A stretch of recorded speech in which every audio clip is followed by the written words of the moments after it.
కూరగాయల ధరలు కొండెక్కి కూర్చున్నాయి. బహిరంగ మార్కెట్లకు ఏమాత్రం తీసుకోబోకుండా రైతు బజార్లలో కూడా ధరలు మండిపోతూ ఉన్నాయి.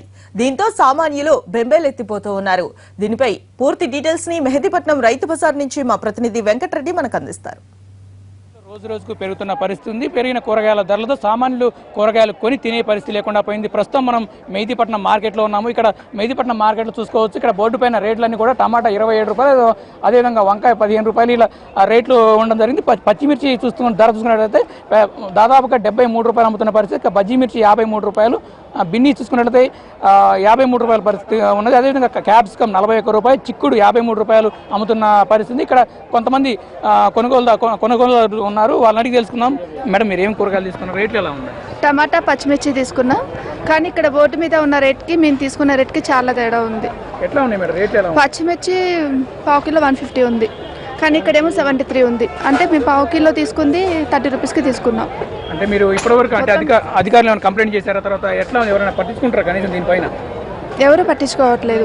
బోర్డు మీద ఉన్న ఒక రేట్లో మేము తీసుకున్నవి ఇంకో రేట్లు. అంటే ఎంత దూరం నుంచో వచ్చి కూరగాయలు తీసుకోవడానికి వస్తారు, కానీ ఇక్కడికి వచ్చాక ఇక్కడ ఉన్న రేట్లకి వీళ్ళు అమ్మే రేట్లకి చాలా తేడా ఉంటుంది. కాబట్టి ప్రభుత్వం ఏదైనా నిర్ణయం తీసుకోవాలి. సార్ చెప్పండి సార్, మీరు చెప్పండి సార్, మీరు ఏమేమి కూరగాయలు తీసుకున్నారు? ఎట్లా ఉంది? 23 రూపాయలు ఉంటే ఇక్కడ 40 రూపాయలు అమ్మేస్తున్నారు. అక్కడ మరీ దారుణంగా అమ్ముతున్నారు. అక్కడ మీరు ఎవరికైనా కంప్లైంట్ ఇచ్చారా? దీనికి సంబంధించి కంప్లైంట్ ఇస్తే మళ్ళీ కాసేపటిగా మళ్ళీ అలా ఒకటి అయిపోతారు. కంప్లైంట్ ఇచ్చిన 10 నిమిషాలకి మళ్ళీ అలా ఒకటి అప్పుడు వచ్చి అంటారు, ఏమంటే ఆల్రెడీ వాళ్ళకి ఇచ్చి అంటారు, మిగతా వాళ్ళు మటుకు అదే రేట్గా అమ్మేస్తుంటారు. మళ్ళీ నేను ఇచ్చిన వారు కంప్లైంట్ ఇచ్చినందుకు తీసుకుంటారు. తీసుకున్న కూడా కాసి మళ్ళీ వాళ్ళంతా ఒకటి అయిపోతారు. మీరు అంటే ఎక్కడి నుంచి వచ్చారు? తర్వాత ఇక్కడ రేట్ ఏమైనా తక్కువ ఉంటుంది అనుకుని తక్కువ వస్తుంది అనుకుంటా, కానీ మార్కెట్ రేట్కి ఇక్కడ ఇచ్చే రేట్కి చాలా డిఫరెన్స్ ఉంటుంది. అంటే చాలా దూరం నుంచి వచ్చాము మేము కూరగాయలు తీసుకుందామని చెప్పేసి కూడా ఇక్కడ మార్కెట్లో మాత్రం రేట్లు మాత్రం మండిపోతున్నాయి. బహిరంగ మార్కెట్లో చూసుకుంటే ఎక్కువ ధరలు ఉన్నాయని చెప్పి కూడా మేము ఇక్కడికి వచ్చాము, కానీ ఇక్కడ మాత్రం పరిస్థితి మరో రకంగా ఉంది. కూరగాయల ధరలన్నీ కూడా ఎక్కువగా ఉన్నాయని చెప్పి కూడా ఇక్కడ ఉన్న వినియోగదారులు చెప్తున్న పరిస్థితి. ఇక్కడ శంకరపల్లికి చెందిన ఒక రైతు ఉన్నాడు మెహదీపట్నం మార్కెట్లో. ఆయన తెలుస్తున్న కూరగాయల ధరలు అసలు ఎందుకు మీరు ఎక్కువగా అమ్ముతున్నారు? ఎంత పచ్చిమిర్చి ధర 100 రూపాయలు దాకా ఉందన్న. అంటే బోర్డు రేట్ వచ్చేసి 73 రూపాయలు కదా, ఎందుకు మీరు ఎక్కువ అమ్మాల్సిన పరిస్థితి? అంటే ఇప్పుడు మార్కెట్లో లేదు కదా, మనం పేపర్ రేట్ మామూలు మీడియా వాళ్ళే 120, 100 అని ఇస్తుంది పేపర్కు. ఇక్కడనేమో తక్కువ రేట్ రాసిండ్రు. మామూలుగా అయితే 100 రూపాయలు అవుతుంది ఆడ మార్కెట్లో. అంటే చట్ట ప్రకారం ఏంటంటే బోర్డు ఉన్న రేటుకి అమ్మాల్సి ఉంటుంది, లేదంటే మీరు అమ్మకూడదు. కానీ ఎందుకు అమ్ముతున్నారు మీరు? ఇప్పుడు కస్టమర్స్ గిట్ట మళ్ళీ లేదని వెళ్ళిపోతారు కదా సార్. ఇప్పుడు వాళ్ళకి గిట్ట సేవ చేయాలి కదా మేము. అంటే ఎందువల్ల రేట్లు ఎక్కువగా పెరిగాయి? ఇప్పుడు దాదాపుగా 100 రూపాయలు అంటే చాలా ఎక్కువ రేటు, సామాన్యుడు కొనే పరిస్థితి లేదు. కానీ ఎందుకు ఇట్లా రేట్లు ఉన్నాయి? ఇప్పుడు రేట్లు అంటే వాతావరణం 40 degrees 50 degrees వస్తుంది. మనకు మామూలుగా ఉండాల్సింది ఎంత? హైదరాబాద్ 35, 38 అంటే ఎక్కువ. అట్లా అని ఇప్పుడు ఆకు ముడత వస్తుంది, మళ్ళీ పూత రాలిపోతుంది ఎండకు. మళ్ళీ కింద వాటర్ సరిగ్గా ఇచ్చినా పైనుంచి ఉండడం వల్ల పూత అనేది రాలిపోతుంది, ఆకు ముడత వచ్చేస్తుంది. నువ్వు ఎన్ని మందులు కొట్టినా కంట్రోల్ కాదు. వర్షాలు నీళ్ళు లేక మొత్తం చెట్లు అదే అయిపోతున్నాయి. మనకు ఎకరాకు ఒక 10-20 సంచులు వెళ్ళేది, ఒక 2 సంచులు 3 సంచులు వెళ్తున్నాయి. ఎందుకు? వర్షాలు అయితే కరెక్ట్ ఉంటే మనకు రేటు కూడా తగినంత కన్నా ఇంకా తక్కువ రేటు కూడా ఇచ్చేటి అవకాశాలు కూడా ఉంటాయి. మార్కెట్లో దళాలను అరికట్టేసి అదేవిధంగా కూరగాయల ధరలు అదుపు చేయాల్సిన అవసరం ఎంతైనా ఉందని చెప్పి కూడా వినియోగదారులు చెప్తున్న పరిస్థితి. కెమెరా పర్సన్ రంగబాబుతో కలిసి వెంకటరెడ్డి, ఎన్టీవీ, హైదరాబాద్. ఉల్లి రైతులకు కన్నీళ్లను తెప్పిస్తోంది. కష్టపడి పండించిన ఉల్లికి గిట్టుబాటు ధర రావడం లేదు. అలాగని వినియోగదారులకు అందుబాటులో దొరుకుతుందా అంటే అది లేదు. మధ్యలో దూరుతున్న దళారీ లాభాన్ని గద్దలా తన్నుకుపోతూ ఉన్నాడు. తల్లి చేయని మేలు ఉల్లి చేస్తుందంటారు.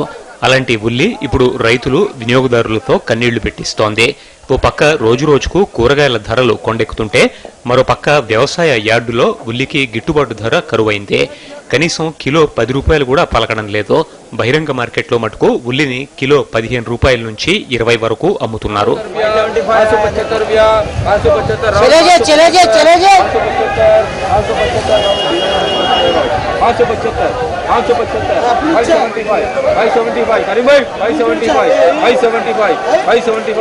మధ్య దళారుల జోక్యంతో ఉల్లి పండించిన రైతులకు గిట్టుబాటు ధర రావడం లేదు, కనీస ధర కూడా దక్కడం లేదు. బహిరంగ మార్కెట్లో చూస్తే మళ్లీ రేట్లు మండిపోతున్నాయి. ఉల్లికి కనీస ధర లేకపోవడంపై రైతులు ఆందోళన వ్యక్తం చేస్తున్నారు.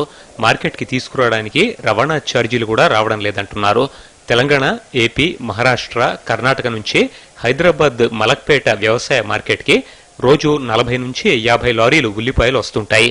ఉల్లిగడ్డల క్వాలిటీని బట్టి సైజుని బట్టి వాటిని వేరు చేసి వ్యాపారులు కొనుగోలు చేస్తారు. वहाँ से 400-500 रुपये चल रहा है, यहाँ पे 800-850 रुपये रेट चल रहा है. वहाँ से 3, 3.5, 4 रुपये बढ़ के है. దీంతో ఉల్లి క్వింటాల్ 1000 నుంచి 900 రూపాయలు పలుకుతోంది. ఈ ధర తమకి సరిపోదని రైతులంటున్నారు. ఏడాది పండించిన పంటకి కనీస ధర 3 నుంచి 4000 రూపాయలు ఉండాలని చెబుతున్నారు. కమిషన్ ఏజెంట్లు మటుకు ఉల్లి సరుకు ఎక్కువైందని, ఇంతకంటే ఎక్కువ ఇవ్వలేమని అంటున్నారు. ఇది ఖచ్చితంగా ఇదేంటంటే పోయినసారి పంట లేదు, ఈసారి పంట రెండింతలు ఉంది. లాస్ట్ ఇయర్ కన్నా కూడా రెండింతలు ఉంది ఉన్నందుకు, ప్లస్ ఇంకోటి సరుకు పాడైంది. ఈ 2 కారణాల వల్ల మనకు ఈ పంట అనేది పెరిగి క్వాలిటీ తగ్గి రేటు తగ్గిపోయింది. ఇంకోటి ఎక్స్పోర్ట్ ఒకటి లేదు, ఈ సంవత్సరం తక్కువ ఉంది. ఉన్నా కానీ బయట దేశాలలో కూడా పంట చాలా ఉంది. ఇక్కడికన్నా కూడా ఇప్పుడు మనకు చైనా కాంపిటీషన్ ఉంది, పాకిస్తాన్ ఉంది, ఈజిప్ట్ ఉంది. ఇవన్నీ బయట దేశాల్లో అవి డామినేట్ చేస్తున్నాయి. అందుకని ఇండియా సరుకుకి డిమాండ్ తక్కువ ఉంది ప్రస్తుతం. మొత్తంగా దళారుల దౌర్జన్యంతో పండించిన రైతులకు జేబులు నిండకపోగా వినియోగదారులకు జేబులకి చిల్లులు పడుతున్నాయి. ఇప్పటికైనా ప్రభుత్వం జోక్యం చేసుకుని కనీస గిట్టుబాటు ధర కల్పించాలని రైతులు కోరుతున్నారు.